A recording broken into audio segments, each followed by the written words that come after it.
क्या चाहिए? लोगों को क्या चाहिए? लोगों को क्या चाहिए?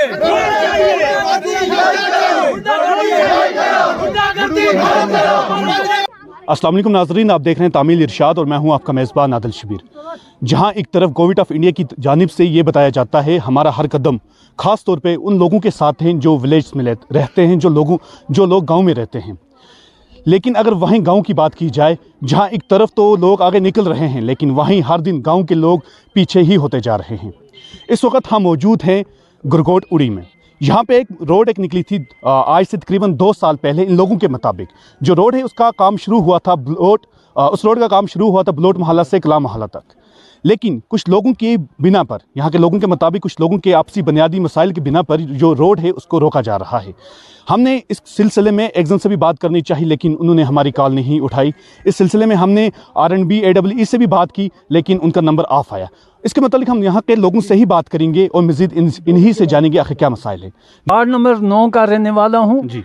तो जब रोड का ये सर्वे हुई तो उस टाइम से 21 महीने तक मैं इंतज़ार करता रहा कि ये लोग यहाँ कोई महकमा चढ़ेगा, ठेकेदार काम लगाएगा, तो कोई काम लगा नहीं।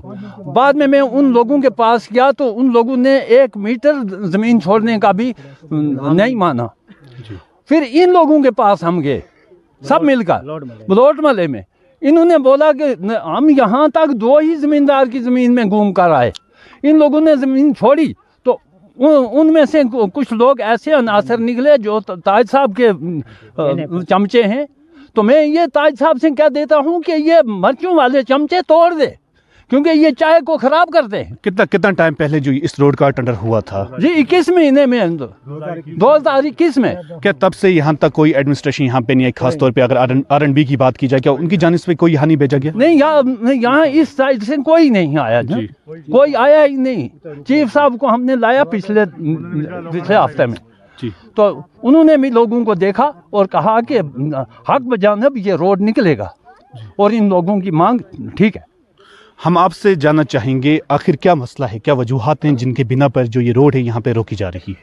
सर गांव में कुछ सियासी नज़रिया लेके कुछ लोग अपने मफाद के लिए, ज़ाती मफाद के लिए इन बेचारे गरीब लोगों का नुकसान करते हैं। वैसे तो इनके लिए बहुत बड़ी मुश्किलात है। मैं वार्ड 8 में रहता हूँ, मेरे तो घर के पास रोड है सर। ये 8 से ही आ रहा है 9 में, मेरे पास तो है रोड। लेकिन अगर असल में देखा जाए सर तो इन लोगों की बहुत बड़ी मुश्किलात है क्योंकि रोड से ये 4 किलोमीटर दूर, 5 किलोमीटर दूर रहने वाले लोग हैं। यहाँ हिल एरिया है, सबसे ऊंचा एरिया गरकोट में यही है। अगर बर्फ़ पड़ती है सर तो यहाँ नॉर्मल भी 3-4 फुट बर्फ़ पड़ जाएगी। फिर अगर ये बीमार को उठा के ले जाते हैं, राशन लेते हैं, यहाँ से एक बच्चा पढ़ने के लिए अगर हाई सेकेंडरी उड़ी जाता है तो वापस आके अपने घर कैसे पहुँचेगा सर? मेरे अंदाजे में सर इस पूरे इलाके का एक ही आज तक मुलाजिम है, वो भी शायद उस वक्त पता नहीं 8वीं के 5वीं पास लग गए। इतने पीछे हैं ये लोग, कम जबान लोग हैं। यहाँ पे कितना दूर है यहाँ से नीचे रोड और कितना आपको चल के जाना पड़ता है? जो सामान वगैरह होता है खासतौर वो आप कैसे कैरी करके हम सर? ये बेचारे बस बच्चों को भी लगाते हैं, खुद भी लगते हैं, थोड़ा थोड़ा उठा के बर्फ में चलते रहते हैं साल भर। इसीलिए सर तकरीबन ये 4 किलोमीटर दूर है रोड से। ये कलाम मेरे अंदाजे सकी कलाम 4 किलोमीटर दूर है। तो बर्फ में इनके लिए बहुत बड़ी मुश्किल है सर। ये बच्चों को भी लगाते हैं, यहाँ की औरतें बेचारी भी थोड़ा थोड़ा, कोई 5 kg, कोई 10 kg, कोई 2 kg उठा के चलते रहते हैं। कम से कम अगर इनको भी रोड आ जाए तो ये हमारे लिए खुशी की बात है, फख्र की बात है कि ये लोग भी हम लोगों से जुड़ जाएं, इनकी मुश्किलात भी हल हो जाए तो बहुत अच्छी बात है सर। अब गांव के कुछ लोग, कोई कहता है किसी ताज साहब की पीठ के पीछे खड़ा है, कोई किसी के पीछे खड़ा है, तो नुकसान इन लोगों का करता है। ये मुश्किलात है। वैसे तो मैं हमारे गांव के हमारे BDC रफ़ीक बलोट साहब, मैं तो उनका शुक्रिया अदा करता हूं। उसने इन लोगों का बहुत अच्छा साथ दिया है। उसी की मेहरबानी से ये रोड सैंक्शन हुआ है और यहाँ तक पहुँचा है। ये किस महकमे के अंडर रोड है और कितना टाइम यहाँ पे हो गया? अगर यहाँ के RNB के डिपार्टमेंट के अंडर है, अगर वहाँ से कोई ऑफिसर यहाँ तक आज तक आया है? सर मेरे अंदाजे सकी कलां कोई नहीं पहुँचा है। चीफ साहब आया तो वहाँ से इलाके को देखा तो वापस गया। उसके पहले शायद JE साहब, एक्शन साहब आए, वो भी यहाँ तक आए। उन्होंने देखा इलाका तो लोगों को खुश किया, मुतमीन किया कि भाई हम समझते हैं आप लोगों की मुश्किलात है, रोड आपको मिलेगा। लेकिन देखते ही हैं सर 2 साल हो गया और 2 महीने गुजरे तो लैप्स हो जाएगा, फिर बेचारे वहाँ के वहीं रह गए। इसलिए मैं आपका शुक्रिया अदा करता हूं सर और आपके ऊपर उम्मीद जाहिर करता हूं कि आप ये लोगों की डिमांड हुकाम तक पहुंचाएंगे, गवर्नर साहब तक पहुंचाएंगे, हमारे डीसी साहब तक पहुंचाएंगे। तो अगर ये लोगों का मसला हल हो जाए, पैसे तो बेचारों को दे ही कोई नहीं रहा था सर।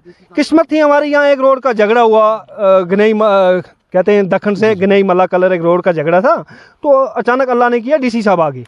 डीसी साहब वापस यहाँ आए रोड देखने के लिए, तो यहाँ नीचे जहाँ गाड़ी आती है इस साइड में पहुँचे तो डीसी साहब ने ये इलाका देखा।